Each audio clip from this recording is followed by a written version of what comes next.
अस्सलाम वालेकुम एवरीवन। आजकल आप देख रहे होंगे कि कुछ बड़े बड़े सहाफ़ी और कुछ नए सहाफ़ी जो है वो एक इशू के ऊपर वीलॉग्स कर रहे हैं और वो इशू है जस्टिस फायज ईसा साहब। आपको याद होगा जब ये जस्टिस साहब अपॉइंट हुए थे तो हमने एक बड़ा प्रिंसिपली एक चीज़ आपके सामने रखी थी कि ये जज साहब जो है कहाँ पे लिंक्ड हैं और उसका लॉजिकल रैशनल भी हमने आपके सामने रखा था। हमने आपको बताया था कि हर वो काम जो अमेरिका के एंटी जाएगा जज साहब उसके एंटी जाएंगे। हर वो काम जो अमेरिका के मफाद में जाएगा वो जज साहब जो हैं वो उसके मफाद में जाएंगे, उसके हक में जाएंगे। और हमने आपको ये भी बताया था, उसके पीछे हमने एक लॉजिक के तौर पे आपके सामने ये रखा था कि आप ये सोचिए कि ये वो जस्टिस साहब हैं जो चीफ जस्टिस होने से पहले इतने ताकतवर थे कि इनके लिए कानून बदलना पड़ गया उस वक्त की गवर्नमेंट को। आप ये सोचिए कि उस वक्त की गवर्नमेंट इनकी करप्शन के ऊपर इनको फारिग करना चाहती थी क्योंकि इनके अरबों खरबों रुपए के जो है जायदादें और प्रॉपर्टीज बाहर के मुल्कों में निकल आई थी, आपको याद होगा।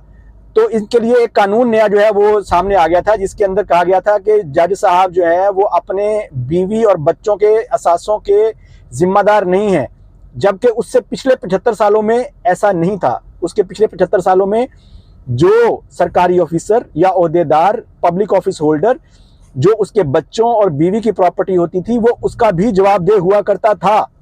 लेकिन आप सोचिए कि ये जज साहब किस बड़ी ताकत के साथ लिंक्ड थे कि इनके लिए कानून ही बदल दिया गया।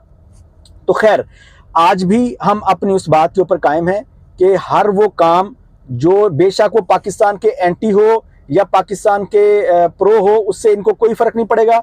इनको एक ही बात से फर्क पड़ेगा, अगर अमेरिका के खिलाफ कोई काम, कोई लीडर, कोई एक्टिविटी जा रही होगी तो ये जज साहब आपको उसके खिलाफ खड़े हुए नजर आएंगे।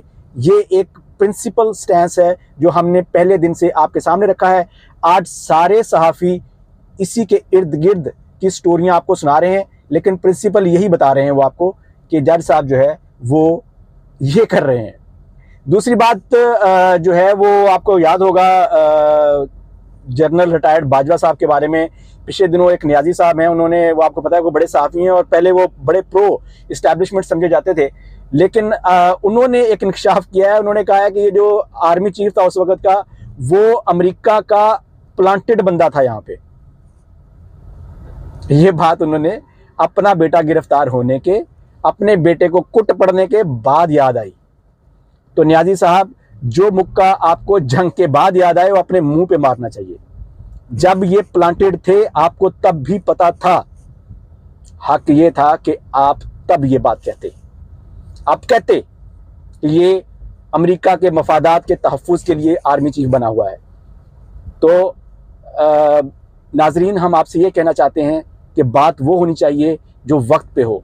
हमने आपको वक्त पे बताया, हमारे जो मौजूदा चीफ जस्टिस हैं उनके बारे में हमने एक तज्ज़िया रखा था आपके सामने और आज वो बिल्कुल 100% दुरुस्त नज़र आ रहा है। और अब सुना है कि ये उस बड़ी ताकत के ज़रिए एक्सटेंशन भी लेंगे। अगर उस बड़ी ताकत ने अगर इनकी अप्रूवल दे दी तो फिर हमारे मुल्क में कोई माइक हलाल नहीं है जो उसके सामने खड़ा हो और इनकी एक्सटेंशन को रोक सके। अस्सलाम वालेकुम।